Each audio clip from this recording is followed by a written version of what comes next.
Hello champions. तो बेटा अब हम न्यूक्लियाई चैप्टर के अंदर ये 3 टाइप की न्यूमेरिकल करने वाले हैं।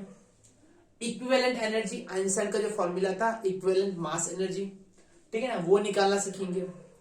मास डिफेक्ट निकालना सीखेंगे, पैकिंग फ्रैक्शन निकालना सीखेंगे, बाइंडिंग एनर्जी निकालना सीखेंगे और बाइंडिंग एनर्जी पर न्यूक्लियस, ये वाले न्यूमेरिकल करने वाले हैं। आइए देखा जाए। चलो कौन कौन से क्वेश्चन एग्जाम इसमें कंक्लूड कर रहे हैं बेटा, इंक्लूड कर रहे हैं। एग्जाम्पल सॉरी एग्जाम्पल में 2 और 3 और एक्सरसाइज में 3, 4 एंड 5। आइए पहले एग्जाम्पल 2 देखते हैं क्या दिया हुआ है एग्जाम्पल 2 में। पहले पढ़िए क्या दिया हुआ है। Example 2, example 13.2। आइए देखते हैं क्या। Calculate the energy equivalent of 1 gram of substance. 1 gram substance के पास कितनी एनर्जी होती है। तो इक्विवेलेंट मास एनर्जी का फॉर्मूला है बेटा E is equal to mc square लिख दो या E is equal to delta mc square लिख दो, कोई दिक्कत नहीं। आपका जो मास है वो कितना दे रखा है 1 ग्राम, that means 10 to the power -3 kg। यहां पे लिख दो 10 टू द पावर -3 और C जो होता है, C की वैल्यू होती है 3 इंटू 10 टू दी पावर 8, है ना, metre per second. 3 into 10 to the power 8 उसका स्क्वायर करना है, 10 टू दी पावर -3 हो गया, ये 9 इंटू 10 टू दी पावर 16 हो गया। स्क्वायर करोगे 16 में से 3 चला जाएगा बेटा, तो क्या बचेगा 9 इंटू 10 टू दी पावर कितना हो गया 13, कितना है जूल। अगर इलेक्ट्रॉन वोल्ट में निकालना चाहते तो 1.6 से डिवाइड कर देना। बस ये वाला क्वेश्चन इतना ही था, देख लो। चलो डन। सेकंड क्वेश्चन लिया जाए। देखो सेकंड क्वेश्चन ये वाला मतलब 13.3 है। पढ़ो आइए देखें क्या है 13.3 में।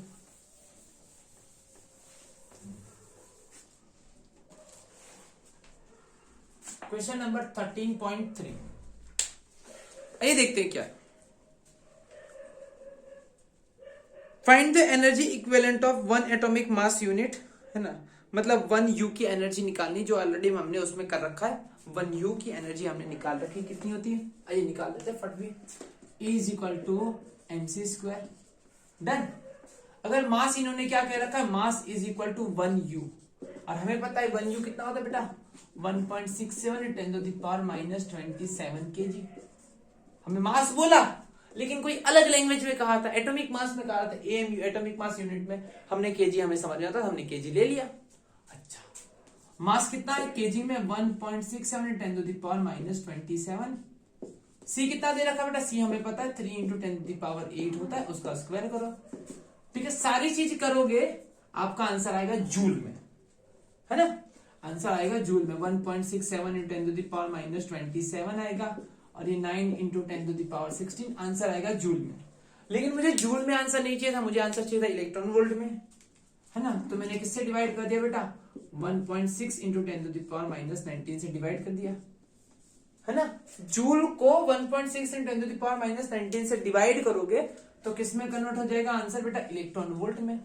और इलेक्ट्रॉन वोल्ट में इसकी वैल्यू है 931.5 into 10 to the power 6 electron volt.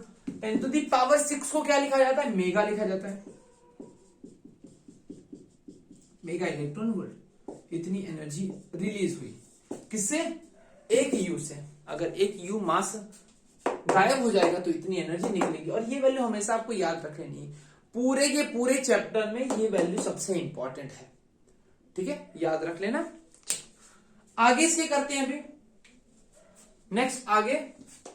अब हमें क्या कह रखा है, हमें कह दिया है ऑक्सीजन गैस पे कुछ कुछ चीजें हमें बता रखी हैं। क्या बोल रखा है, using this expression mass defect of 8 oxygen 816 in mega electron volt. Mega electron volt पर C स्क्वायर क्या रखा है, हम मेगा इलेक्ट्रॉन वोल्ट पर एनर्जी पूरी निकाल देते हैं, हम पूरा क्वेश्चन कंप्लीट करते हैं, ठीक है। चलो हमें जो दे रखा है, हाँ चलो क्वेश्चन देखो, क्वेश्चन अधूरा है बेटा। क्वेश्चन अधूरा क्या है, क्योंकि ऊपर का डेटा उन्होंने दिया नहीं है। देखो मास ऑफ ऑक्सीजन 816 असल में कितना होता है बेटा, ऊपर देखो डेटा में दे रखा है 15.99053। ऐड कर दो अंदर क्वेश्चन के अंदर 15.99053, हाँ 053 यू होता है इतना। चलो अब देखो हम क्वेश्चन शुरू करें। अच्छा, हमें पहले निकालना है मास डिफेक्ट। हमने क्या देखा कि भाई साहब इसके अंदर कितने प्रोटॉन है, 8 प्रोटॉन है। कितने न्यूट्रॉन है, 8 न्यूट्रॉन है। ऑक्सीजन जो होता है 816, इसके अंदर प्रोटॉन कितने हैं, 8। इसके अंदर न्यूट्रॉन कितने हैं, वो भी भाई साहब 8 है। दोनों 8-8 है, ठीक है। अच्छा, मुझे लगा अगर मुझे इसका मास निकालना है तो क्या करना होगा, सर यहां पे लिखा है अगर मुझे इसका मास निकालना है तो मास निकालने के लिए क्या करना होगा। अच्छा, न्यूक्लियस के अंदर 8 प्रोटॉन है ना, हाँ 8 प्रोटॉन का मास, और क्या है, अरे भाई साहब 8 न्यूट्रॉन है तो 8 न्यूट्रॉन का मास ले लो, काम खत्म। इतने मैसिव 8 लोगे और इतने मैसिव 8 लोगे, दोनों का मास मैं वैल्यू रख दूंगा। मुझे पता था mass of proton is equal to 1.610 mass of neutron कितना होता है, 1.610 ये किस में होता है बेटा, केजी में होता है ना, केजी में। अब ध्यान से सुनना, केजी में वैल्यू ठीक है, लेकिन इस चैप्टर के अंदर हमें देखो, हमें ना क्वेश्चन को थोड़ा छोटा करने की कोशिश करेंगे। क्वेश्चन को छोटा करने की कोशिश क्या करेंगे, अब ये लंबी लंबी वैल्यू में कैलकुलेशंस करनी होती है, लंबा ज्यादा होता है कैलकुलेशंस, तो हमने इसका यू में मास लिया, यू में है ना। यू में मास कितना होता है, एटॉमिक मास यूनिट में 1.0078 यू, आप याद ही कर लो 1.0086 यू है ना। 1.0078 ही लिखना, उससे छोटा मत लिखना। सर हम यहाँ पे 7-8 की जगह पे 8 लिख दे, 9 लिख दे, नहीं चलेगा, ठीक है। 78 लिखना, नहीं तो बहुत बड़ा डिफरेंस आएगा एनर्जी में, इतना याद रखना। 1.0078 एंड 1.0086। अच्छा, हमारे पास 8 लोग थे 1.0078 वाले और 8 लोग थे 1.0086 वाले। मैंने सबका एडिशन किया और सबका एडिशन करने के बाद जो बेटा आंसर बन रहा है, चलो फटाफट एक बार कैलकुलेट करके मुझे बताओ। चलो ठीक है बेटा, इसका मल्टीप्लिकेशन कितना आ रहा है बेटा, इसका मल्टीप्लिकेशन आ रहा है 8.0624 और इसका मल्टीप्लिकेशन करीब करीब आ रहा है 8.0688 आ रहा है, ठीक है। चलो अब इन दोनों का एडिशन कितना आ रहा है, 16.13 और 12 इतना आ रहा है, ठीक है। हमें लगा कि मास इतना होना चाहिए। अच्छा, लेकिन एक्चुअल मास स्पेक्ट्रोमीटर की मदद से ये बताता है ना, मास स्पेक्ट्रोमीटर की मदद से कितना बता रहा है, ये वाला टॉपिक हमने ऑलरेडी कर रखा है थियरी के अंदर। 15.99053 यू होता है ना। हमने देखा इतना मास होना चाहिए था और इतना हो रहा है, कुछ मास कम आ रहा है, उसे हम कहते हैं mass defect. Mass defect delta m कितना आएगा, इतना होना चाहिए था है ना। डेल्टा एम कितना आएगा बेटा, 16.1312 यू होना चाहिए था और हो कितना रहा है, 15.99053 हो रहा है। इसको सब्ट्रैक्ट करके वैल्यू बताइए बेटा कितनी आ रही है, फटफट। इसका जो आंसर आ रहा है बेटा 0.14067 यू इतना आया डेल्टा एम। ये आपका क्या होगा, मास डिफेक्ट है ना, मास डिफेक्ट आपका आंसर आ चुका है। अगर आपसे क्वेश्चन कहा जाए पैकिंग फ्रैक्शन निकालो, क्या निकालो, पैकिंग फ्रैक्शन। आइए पैकिंग फ्रैक्शन भी निकाल लेते हैं। पैकिंग फ्रैक्शन, पैकिंग फ्रैक्शन ये है नहीं, ये एक्स्ट्रा करा रहा हूं। पैकिंग फ्रैक्शन मतलब क्या होता है बेटा, delta m by A, mass defect per nucleons, mass defect per nucleons. अच्छा, कितना मास डिफेक्ट हो रहा है, 0.14067 और टोटल न्यूक्लियॉन्स कितने बेटा, टोटल न्यूक्लियॉन्स हमारे पास 16 डिवाइड बाय 16 आपका पैकिंग फ्रैक्शन आ जाएगा। ठीक है, चलो बहुत बढ़िया। अब इसके बाद आती बाइंडिंग एनर्जी, है ना, बाइंडिंग एनर्जी भी निकालना है। अब जो बाइंडिंग एनर्जी आ रही है तो बाइंडिंग एनर्जी कैसे निकलेगी, हमारे पास 1U से कितनी एनर्जी निकलती है, लॉकडाउन लगा हुआ रास्ते में कहीं पकड़ेंगे तो 1U की एनर्जी हमें पता है 931.5 मेगा इलेक्ट्रॉन वोल्ट होती है। अभी हमने इसके पहले वाले क्वेश्चन में निकाला 1U अगर जो मास डिफेक्ट होता है, 1U एनर्जी अगर मतलब मास डिफेक्ट होता है तो इसमें से इतनी एनर्जी निकलती है। अच्छा, हमारे पास एनर्जी एक्सर्टिव मास डिफेक्ट कितना हो रहा है बेटा, हमारे पास जो मास डिफेक्ट हो रहा है वो 0.14067U हो रहा है।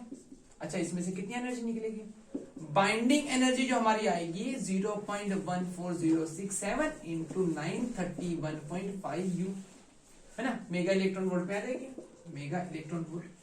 अच्छा, इसका जरा मल्टीप्लाई करके बताइए वैल्यू कितनी आ रही है।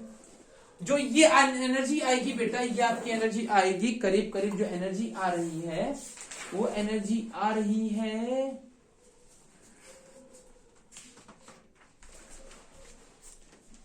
देख बेटा एनर्जी कितनी आ रही है, ठीक है, 131.0 मेगा इलेक्ट्रॉन वोल्ट। अगर क्वेश्चन के अंदर कह दे बेटा, क्वेश्चन के अंदर कह दे बाइंडिंग एनर्जी पर न्यूक्लियॉन्स निकालना है, अगर क्वेश्चन के अंदर ऐसा कह रखा है बेटा कि बाइंडिंग एनर्जी पर न्यूक्लियॉन्स निकालना है, तो आपको क्या करना होगा, 131.0 मेगा इलेक्ट्रॉन वोल्ट पर न्यूक्लियॉन्स कितना हमारे पास 16 है, 16 से आपको डिवाइड कर देना होगा और आपका कितना हो जाएगा, बाइंडिंग एनर्जी पर न्यूक्लियस 131 था, डिवाइड बाय 16 कर दिया तो एनर्जी कितनी आ गई, बाइंडिंग एनर्जी पर न्यूक्लियस। और याद कर बेटा, हमने एक ग्राफ देख रखा था बाइंडिंग एनर्जी कर्व, है ना, बाइंडिंग एनर्जी कर्व क्या था, बाइंडिंग एनर्जी पर न्यूक्लियस वाला देखा था। ठीक है, अब इसके बाद हम नेक्स्ट न्यूमेरिकल कंटिन्यू करते हैं बेटा। कौन सा न्यूमेरिकल है, जो हमारा है एक्सरसाइज के अंदर क्वेश्चन है 13.3, फटाफट देखिए बेटा 13.3।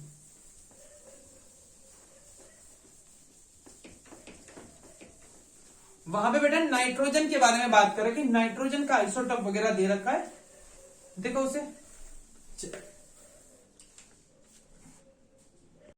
चलिए हो गया। अब आगे का नेक्स्ट क्वेश्चन ले लिया जाए एक्सरसाइज का। एक्सरसाइज में हम लेने वाले हैं क्वेश्चन नंबर 3, 13.3, फटाफट हेडिंग लगाओ। क्वेश्चन नंबर 13.3, ठीक है, चल 13.3 क्या दे रखा है, ये भी बाइंडिंग एनर्जी वाला न्यूमेरिकल है। Obtain the binding energy in mega electron volt of the nitrogen nucleus 740 Newton nitrogen given mass हमें दे रखा है। चलो इंपॉर्टेंट डेटा सिर्फ इतना ही बेटा, मास ऑफ 7 नाइट्रोजन 14 कितना दे रखा है बेटा, 14.00307, 14.00307। अच्छा ठीक है, चलो इतना हमें डेटा दे रखा है। चलो अब हम क्या करने वाले हैं, हम देखने वाले हैं, अच्छा ये तो मास हमें दे रखा है, हम पहले निकालेंगे खुद से मास। हमें लगा कि न्यूक्लियस का मास एक्जेक्टली कितना होना चाहिए। अच्छा यहाँ पे कितने प्रोटॉन है, 7 प्रोटॉन है, और बताओ 7 न्यूट्रॉन है। हाँ तो मतलब 7 प्रोटॉन का मास प्लस 7 न्यूट्रॉन का मास, 7 प्रोटॉन है तो 7 प्रोटॉन का मास, और 7 न्यूट्रॉन है तो 7 न्यूट्रॉन का मास, सिंपल। हाँ। अच्छा प्रोटॉन का मास कितना होता है, 1.0078, ओके। न्यूट्रॉन का मास कितना होला छे, 7.1.0086 होला छे। अच्छा बहुत बढ़िया, इसको मल्टीप्लाई करके बताइए कितना हो रहा है, 7.0546, और सेकंड वाला कितना आ रहा है बेटा, 7. सेकंड वाला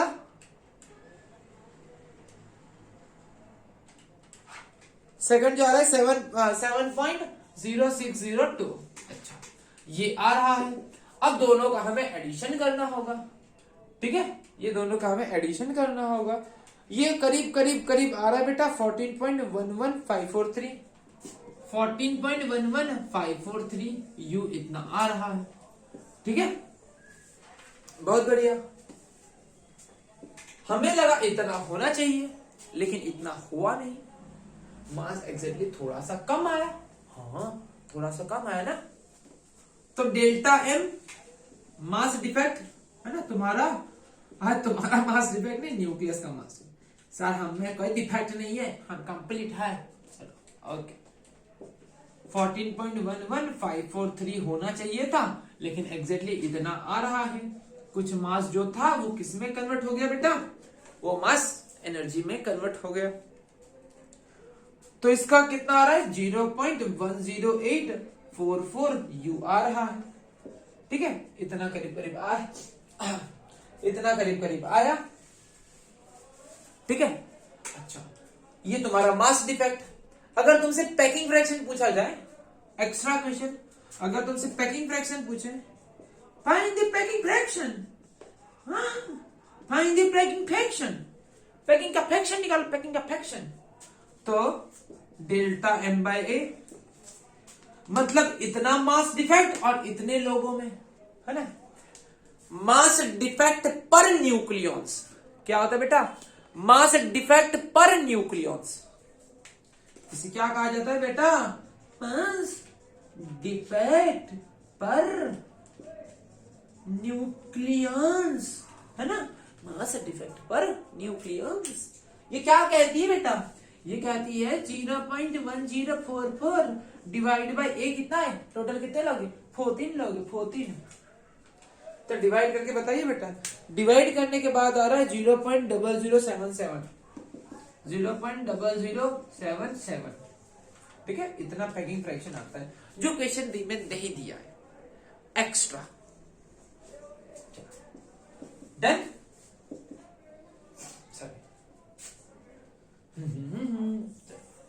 अब पूछी जाती है बाइंडिंग एनर्जी। अब पूछी जाती है बाइंडिंग एनर्जी। अच्छा, बाइंडिंग एनर्जी कैसे निकालते हैं? हमें पता है 1U मास जो होता है ना, वो कितनी एनर्जी बनाता है? 931.5 मेगा इलेक्ट्रॉन वोल्ट बनाता है। 1U कितनी एनर्जी बनाता है बेटा? 931.5 मेगा इलेक्ट्रॉन वोल्ट बनाता है। हमारे पास कितना मास है?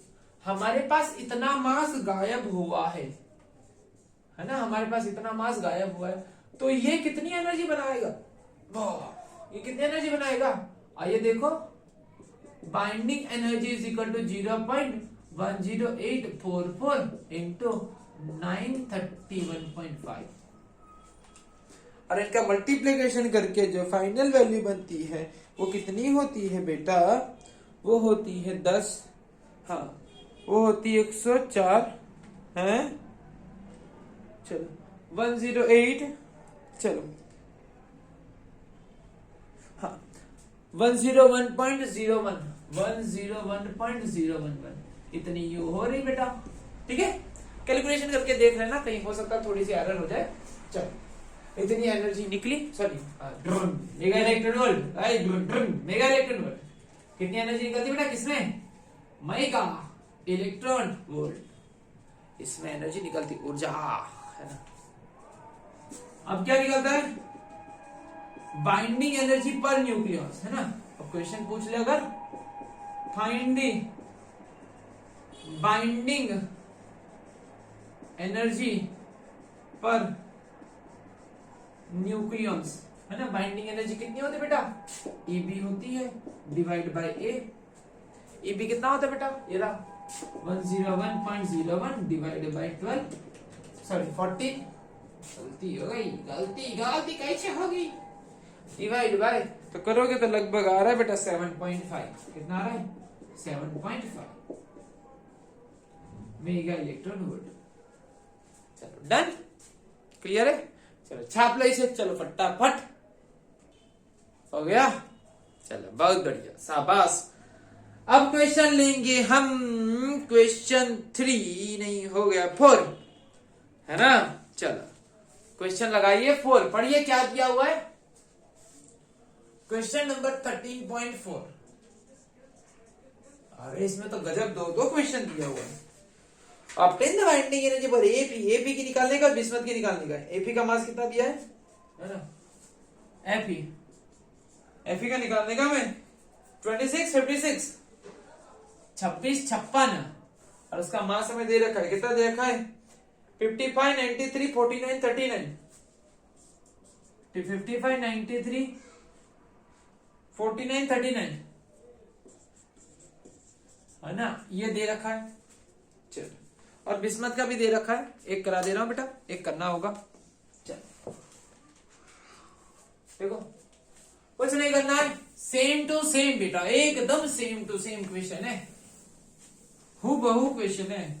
ऐसे तो अभी वीडियो रोक के फोड़ दो अभी जाके, है ना, आग लगा दो जाके क्वेश्चन। देखो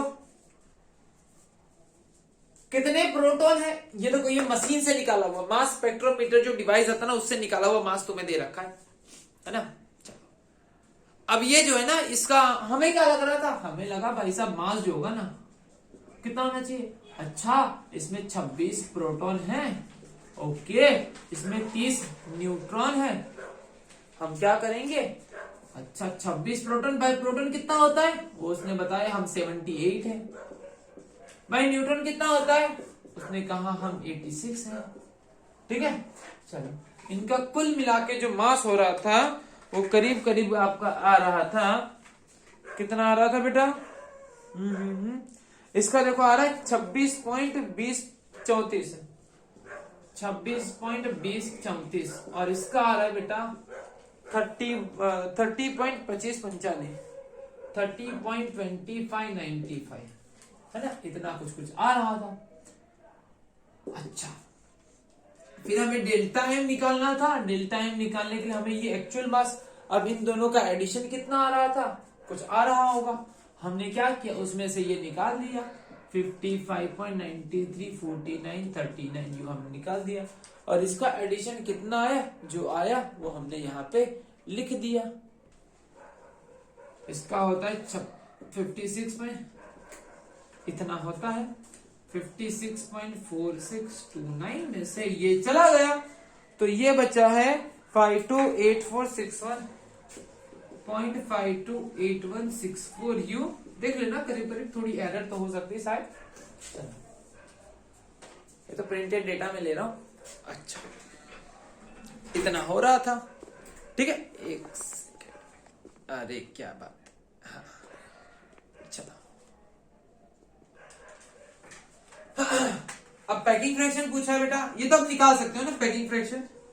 पैकिंग फ्रैक्शन क्या होगा, delta m by A 0.528164 u divide by 56, जो भी आता होगा कर लेना बेटा। बाइंडिंग एनर्जी हमें पता है 1 यू में से कितनी एनर्जी निकलती है 931.5। अच्छा, मेगा इलेक्ट्रॉन वोल्ट, और हमारे पास कितना, इतना है 0.528164 यू, इसमें से कितनी एनर्जी निकलेगी, दोनों का मल्टीप्लीकेशन 0.528164 मल्टीप्लाई बाय 931.5, वो तुम्हारी कौन सी आ जाएगी बेटा, बाइंडिंग एनर्जी।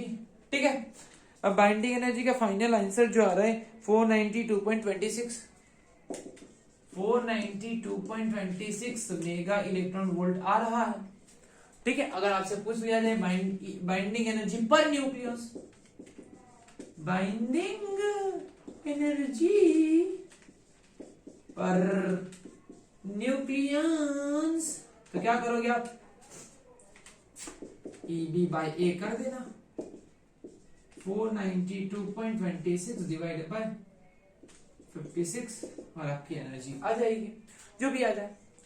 ठीक है, ये करीब करीब 8.8 के आसपास आएगा, है ना। ये तो वैल्यू याद ही रखनी होती है, ये वैल्यू याद ही रखनी होती है। ग्राफ याद है ना, बाइंडिंग एनर्जी का ग्राफ करवाया था, ये सबसे मैक्सिमम एनर्जी थी, सबसे मैक्सिमम। और इसके बाद हमें क्वेश्चन में क्या देखा, बिस्मथ का भी दे रखा है ना, हमें बिस्मथ का भी दे रखा है, बिस्मथ का भी दे देते हैं। डेटा लिख देता हूं, करना आप वीडियो को पॉज करके। चलो उसे नहीं कराने वाला बेटा। चलो 83 बिस्मथ 209 है ना। अब इसका मास कितना देगा 208.208.980 यू। ठीक है, अब ये जैसे ही हमने ये वाला न्यूमेरिकल किया वैसे ही हम आगे भी वो वाला न्यूमेरिकल कर लेना। ठीक है, इसे अच्छे से देख लो एक बार। ओके, हो गया। नेक्स्ट क्वेश्चन ले लिया जाए। ये वाला क्वेश्चन एग्जाम में काफी टाइम रिपीट होने वाला क्वेश्चन है, इंपॉर्टेंट क्वेश्चन है, नोट कर लो इसे। ओके 13.5 स्टार्ट किया जाए। रफ कर रहा हूं, आप पढ़िए इसे, समझिए, तब तक हम इसे रफ कर देते हैं फिर सॉल्व करते हैं। 13.5 चलो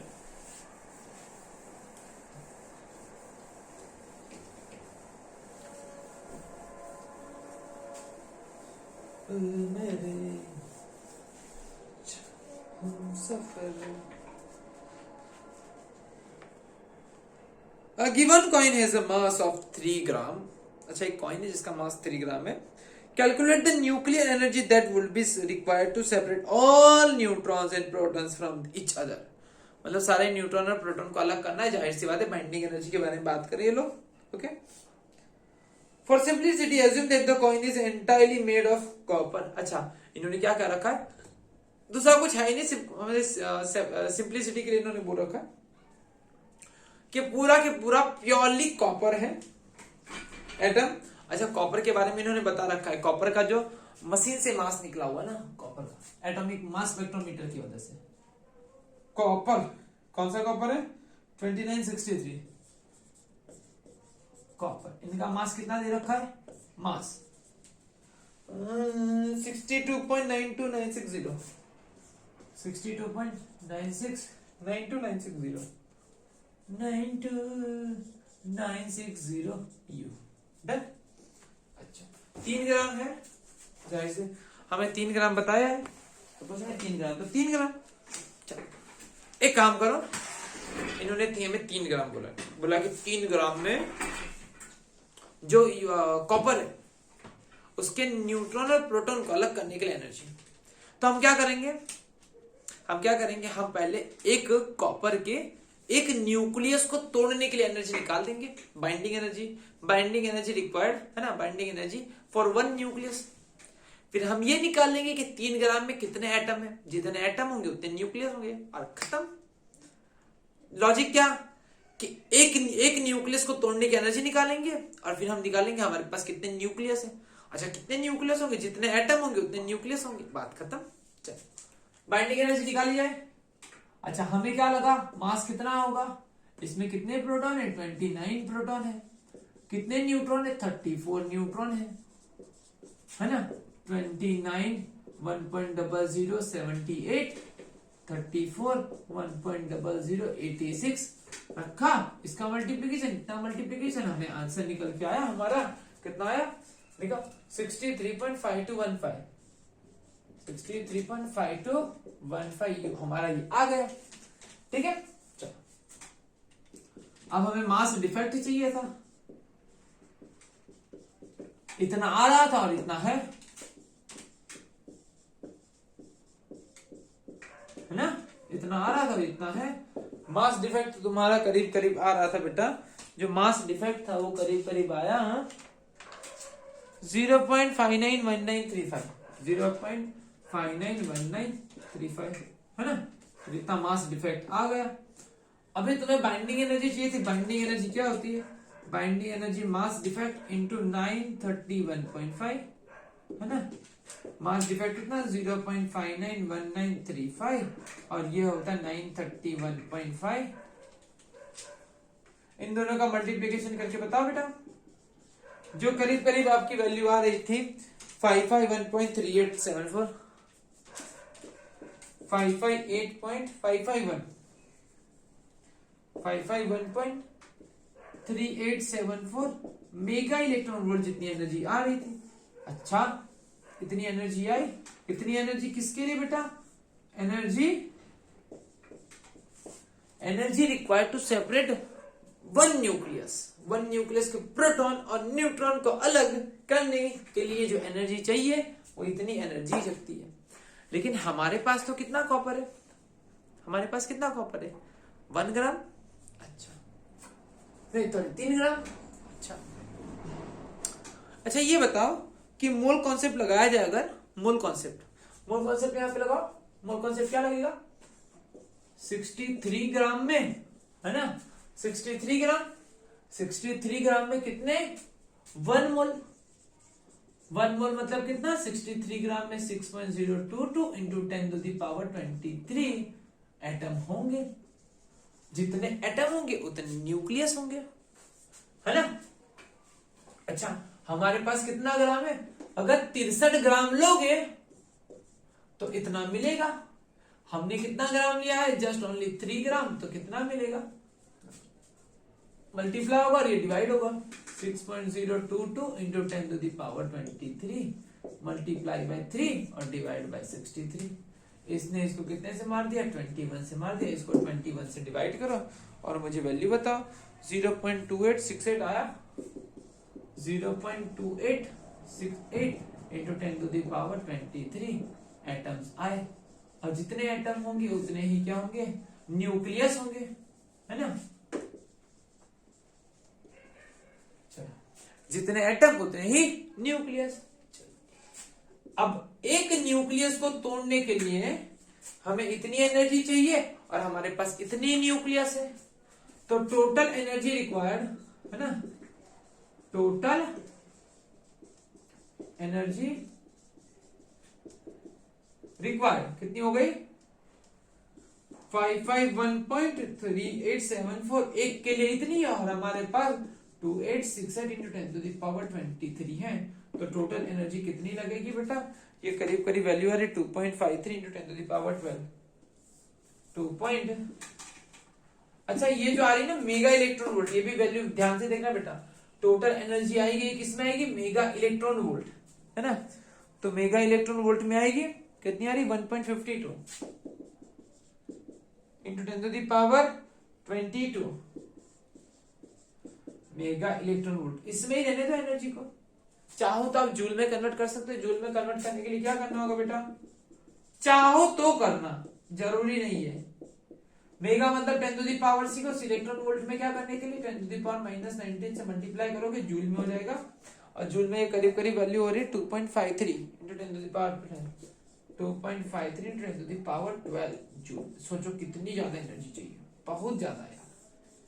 इतनी ज्यादा एनर्जी दोगे तब जाके ये न्यूक्लियस टूटेगा, बहुत मात्रा में एनर्जी। देखो 10⁻12 है ना। तो ये हमारे इस चैप्टर के मतलब मास डिफेक्ट, बाइंडिंग एनर्जी, इस पे पैकिंग फ्रैक्शन पे, बाइंडिंग एनर्जी पर न्यूक्लियस पे, है ना। न्यूक्लियस को तोड़ने के लिए, न्यूक्लियस को जोड़ने के लिए जो एनर्जी निकलती, जो एनर्जी लगानी पड़ती, उसके सारे न्यूमेरिकल्स हो गए। ठीक है, चलिए।